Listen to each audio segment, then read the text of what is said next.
Bonjour à tous. Panique générale à Washington du fait de l'envolée de Trump. Mais pas que ça.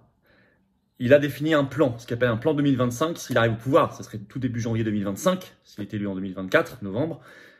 Il a un plan très précis, vous allez voir. Ce qu'il n'avait pas en 2016, vous avez été pris un petit peu au dépourvu.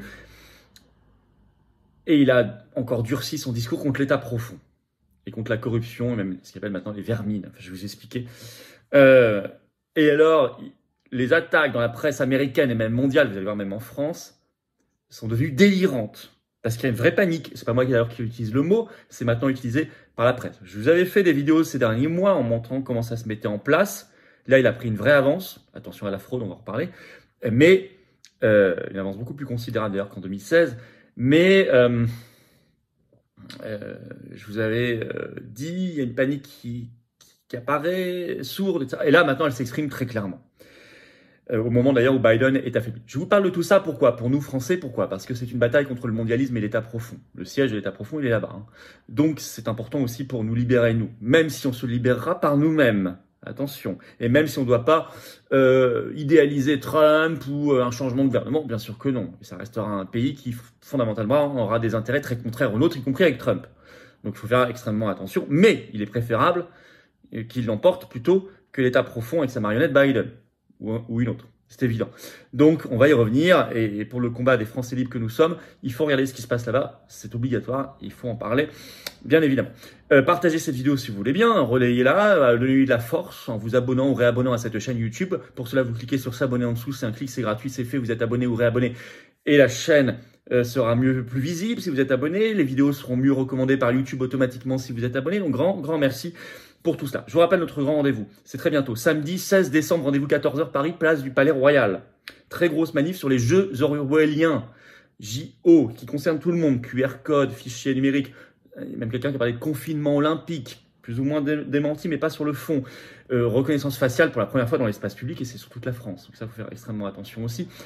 Société à la chinoise totalitaire, et tout le reste, les bouquinistes, contre ces Jeux orwelliens, venons très nombreux, ouverts à tous.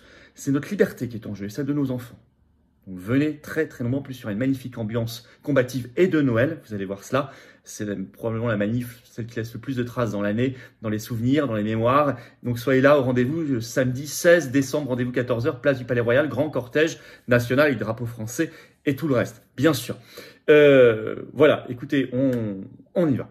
Alors, Trump 2024, l'État profond en alerte panique maximum. En alerte panique maximum. Et on parle même d'un ticket qu'il pourrait faire avec Tucker Carlson, qui serait son vice-président. Je vais vous expliquer tout ça. Vous savez, celui qui était animateur sur Fox News, qui maintenant fait des grandes interviews très vues, des centaines de millions de vues sur X Twitter. Redoublement des attaques médiatiques, et ça n'est pas pour rien. Alors, ce qui est intéressant, c'est que même quand il n'est pas encore au pouvoir, il y a déjà des effets concrets, notamment la fin de l'aide militaire et financière des États-Unis à l'Ukraine, qui, sous pression des Trumpistes, à la surprise générale, a été votée cette semaine. Je vous explique tout ça. Alors d'abord, une dynamique qui inquiète le système, alors que Biden est en grosse difficulté.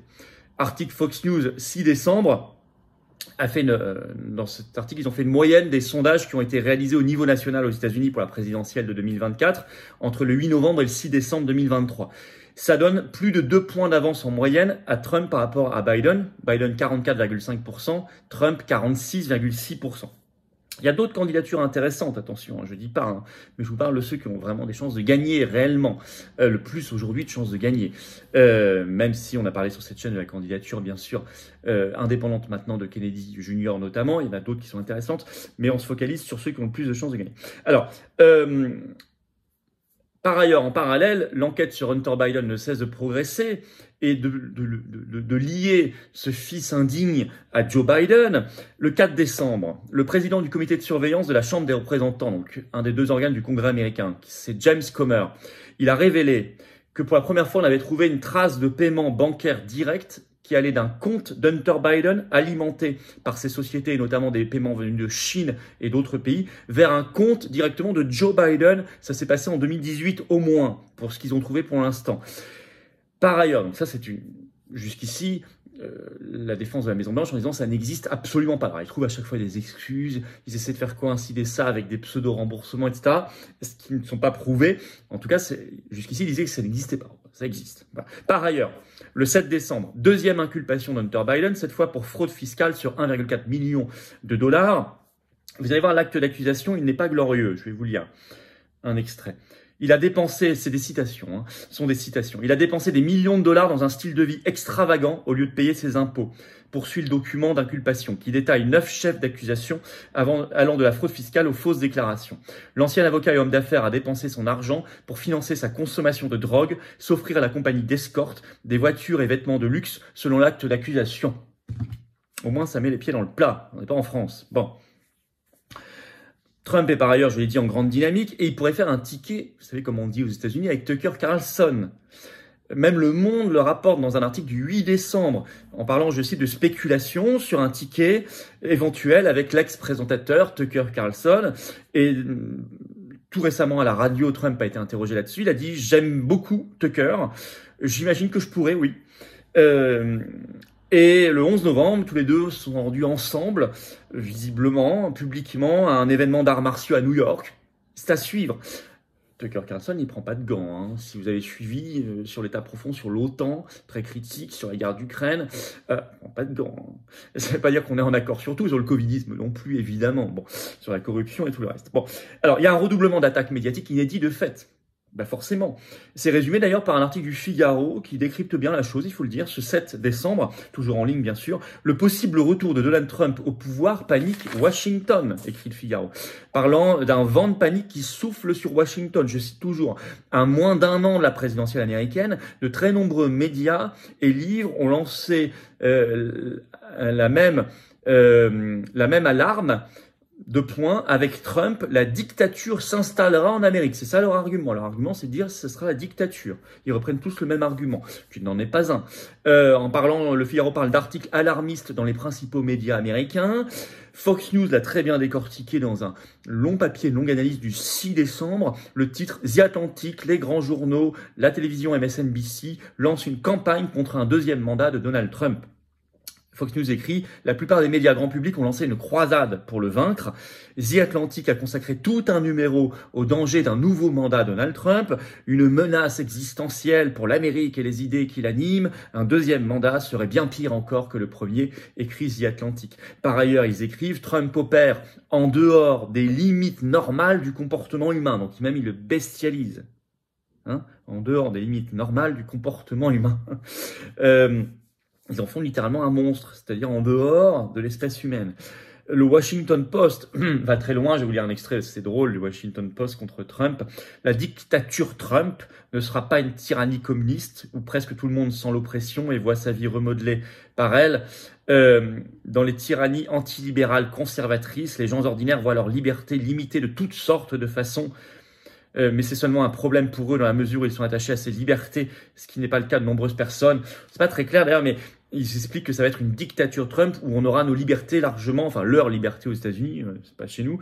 Je dis ça parce qu'on est exactement nous en vraie dictature pour le coup, macroniste, oligarchique. Mais ça me fait penser à la France actuelle, ce qui est décrit dans Washington Post en disant ils auraient leur liberté limitée. Enfin, écoutez, c'est exactement ce qu'on a de plus en plus avec le système covidiste, mondialiste, chez nous européistes. Enfin, c'est évident, bon, oligarchique. Donc c'est quand même une inversion accusatoire assez amusante. Le New York Times parle d'avertissement sur les horreurs d'un deuxième mandat à peu près tous les 12 jours. Fox News dit qu'à peu près tous les 12 jours, il y a un grand dossier contre Trump dans le New York Times actuellement. MSNBC reprend tous ces articles et les met à l'antenne, à la télévision. Le Monde en France a fait un copier-coller de pure diabolisation dans un long article contre Trump le 8 décembre. Le titre « Les promesses du camp Trump entre vengeance et destruction ». Bon, le ton est donné. Et écoutez bien cette phrase. Et il a une volonté de rupture historique en matière d'état de droit. Et la première phrase de l'article du Monde, la démocratie américaine entre-t-elle dans sa dernière année? Bon, ils en sont là. C'est-à-dire qu'ils reprennent tous la rhétorique de la dictature Trump. Alors pourquoi? Parce que son programme est clairement anti-État profond, mais encore plus radical, ce qui va à la racine des choses, ça veut dire radical, et préparé qu'en 2016. sûrement parce qu'il a vu les bâtons qui avaient été mis dans ses roues à l'époque. Un de ses conseillers, Steve Bannon, Fox News 6 décembre, l'explique bien. Je vais vous citer un extrait. Vous ne pouvez pas avoir une république constitutionnelle et permettre à ce que l'État profond fasse ce qu'il a fait du pays. L'État profond, l'État administratif, la 4e branche du gouvernement, jamais mentionnée dans la Constitution américaine, va être démontée brique par brique. Et les personnes qui ont fait toutes ces mauvaises actions seront tenues responsables et poursuivies par des poursuites pénales. Bon, bah, c'est clairement posé. Démontée brique par brique et il y aura des poursuites pénales. On parle de l'État profond. Dans un meeting dans le New Hampshire, Trump a parlé le 11 novembre de vermine de l'État profond. Je cite. Il veut une vraie reprise en main de toutes les politiques, notamment migratoires. Il veut poursuivre pour trahison l'ancien chef d'état-major des armées américains, le général Mark Milley, donc poursuivre de l'injustice. Il porte maintenant, alors ça il se prépare énormément, ce qu'il appelle son projet 2025, moment où il arriverait au pouvoir, avec création d'une académie pour former de nouveaux cadres qui administreront, géreront, selon ses orientations politiques, les États-Unis s'il est élu. Ça, il n'avait pas fait ça en 2016, avec une feuille de route, je cite, en cas de victoire, avec une volonté, et ça c'est Le Monde aussi qui l'explique dans cet article du 8 décembre, de détruire l'État profond, avec une liste de 20 000 noms sûrs d'ici à l'élection. Donc, voilà, ils sont en train de former, non pas un gouvernement, mais 20 000 personnes, c'est-à-dire des hauts fonctionnaires, des gens qui vont gérer vraiment et remettre debout le pays, le conduire, en tout cas ils vont tenter, vers une autre direction. Vous voyez, il a son projet 2025 avec une feuille de route, un plan, une académie, 20 000 personnes, des noms, des gens à haut niveau pour suivre cette politique. C'est très bien préparé. C'est ça qui fait peur au système. C'est que c'est plus du tout de l'improvisation, c'est très préparé. Alors, Trump a parlé du gouvernement fédéral comme d'un monstre instrumentalisé contre les citoyens. Il parle aussi de paix immédiate en Ukraine. Bon. Voilà, ça ne veut pas dire qu'on n'a pas des différences, évidemment. Je redis, pour ceux qui diraient dans les commentaires, ah, vous idéalisez. Non, j'idéalise rien du tout. Moi, je suis français, je ne suis pas américain, ils feront ce qu'ils veulent. Et c'est dans un contexte américain, pas français. On a des grosses divergences. Moi, personnellement, j'en ai avec lui sur Israël, par exemple, sur d'autres sujets, sur la question actuelle. J'en ai sur d'autres sujets intérieurs aux États-Unis. Mais c'est pas le sujet. Je suis désolé. On parle de destruction, pour le coup, de choses claires, de liberté, destruction de l'État profond, et voir comment il se prépare. Et quand on regarde objectivement la panique des grands médias, c'est très significatif. C'est très significatif. D'ailleurs, il y a des premiers faits concrets avant même son élection. Puisque ce 7 décembre, le Congrès américain, à la surprise générale, a rejeté un nouveau plan d'aide financier massif à l'Ukraine. Sous pression des Trumpistes, est-il écrit par tous les journaux du monde. Donc il a déjà une influence considérable avant même son élection. Il monte en puissance. Alors évidemment, attention à la fraude. Confère 2020, bien sûr. Il faut avoir une avance assez considérable pour lutter contre cela. Il faut alerter avant, mettre sous surveillance. Mais c'est sûr que c'est un enjeu, y compris pour nous, en termes de paix du monde, en termes de traiter aussi les contre-traités mondiaux sur les pandémies de l'OMS, comme très intéressant. Sur évidemment la lutte contre le covidisme, lutter contre l'État profond, la corruption, révéler des choses, c'est extrêmement intéressant. Je rappelle qu'il a fait une projection privée et filmée du film Sound of Freedom sur la pédocriminalité. Aucun autre politique ne l'a fait là-bas. Voilà. Donc, c'est intéressant, même si les Français libres se libéreront par eux-mêmes. Frexit, c'est à nous de le faire. Lutter contre... C'est à nous de le faire. Il ne faut jamais s'en remettre à une puissance étrangère. Jamais, jamais, jamais. Voilà. Mais je voulais vous en parler, c'est très, très important malgré tout. Diffuser cette vidéo. Elle met du baume au cœur, elle met du dynamisme dans le combat, on n'en manque pas, donc venez, abonnez-vous à cette chaîne, réabonnez-vous, vous cliquez sur s'abonner pour cela, en dessous c'est gratuit, c'est fait, vous êtes abonné à la chaîne et comme ça les vidéos et notamment celle-ci et toutes les autres vont mieux circuler, donc merci et bravo à vous, et puis venez ce samedi 16 décembre, rendez-vous 14h, place du Palais Royal à Paris, un grand cortège national sur les jeux orwelliens, les jeux totalitaires, JO Paris 2024, qui concernent tout le monde, parce qu'il y a les QR codes pour se déplacer, y compris dans les bars et restaurants, chez des amis, l'arrivée en France, pour la première fois dans l'histoire de la vidéosurveillance avec reconnaissance faciale dans l'espace public, même un confinement olympique, destruction de la culture des bouquinistes qui sont là depuis le XVIe siècle, le doublement du prix de la mobilité pour les classes populaires. Vous savez, il ne faut pas se sentir, si vous habitez en dehors de l'Île-de-France, vous ne vous sentez pas épargné. Déjà, il y aura les JO 2030 en France aussi pour l'hiver, ça va être ailleurs. Il y aura des épreuves d'ailleurs de ces JO ailleurs qu'à Paris, en Île-de-France, y compris en 2024. Faites attention, tout le monde est concerné. Et venez très très nombreux. Venez très nombreux. Nos libertés, celles de nos enfants, ça n'a pas de prix. D'ailleurs, ça n'a pas de prix. Venez aux patriotes. Venez vous battre pour les libertés, contre l'État profond, contre l'oligarchie, pour nous libérer, pour la France libre, éternelle qu'on aime, notre humanité qu'on aime, nos belles valeurs qu'on aime, l'espérance. C'est ça, les patriotes. C'est un mouvement anti-oligarchique de résistance en métropole, outre-mer, à l'étranger. On est présent partout. On est largement le plus grand mouvement souverainiste de France. Vous verrez le monde fou qu'il y aura samedi 16 décembre dans les rues de Paris. Venez, dans une belle ambiance de Noël par ailleurs. Ramenez les enfants, ça va être sécurisé, toutes les générations. Et voilà, il y aura des surprises d'ailleurs. Venez aux patriotes, soyez là. Vous faites un don de soutien au mouvement, ou adhérez ou réadhérez si votre adhésion n'est plus à jour. Mais venez dans le combat maintenant. J'ai besoin de vous. Seul, on s'en sort pas. Vous êtes adhérent, réadhérent, alors vous êtes mis en relation avec des gens qui pensent comme vous à côté de chez vous, c'est beau. Comment on fait pour adhérer, réadhérer? C'est premier lien sous la vidéo en description. Ce lien est également commenté épinglé. Une petite fiche maintenant sur l'écran. Dans quelques secondes, un lien sur l'écran. Vous choisissez faire un don de soutien au mouvement. Deuxième lien sous la vidéo en description, tout simplement. Ça nous permet de faire plus d'actions. On n'a pas les millions et les réseaux du système, encore une fois, pas leurs copains. On fait comme on peut, mais on fait beaucoup.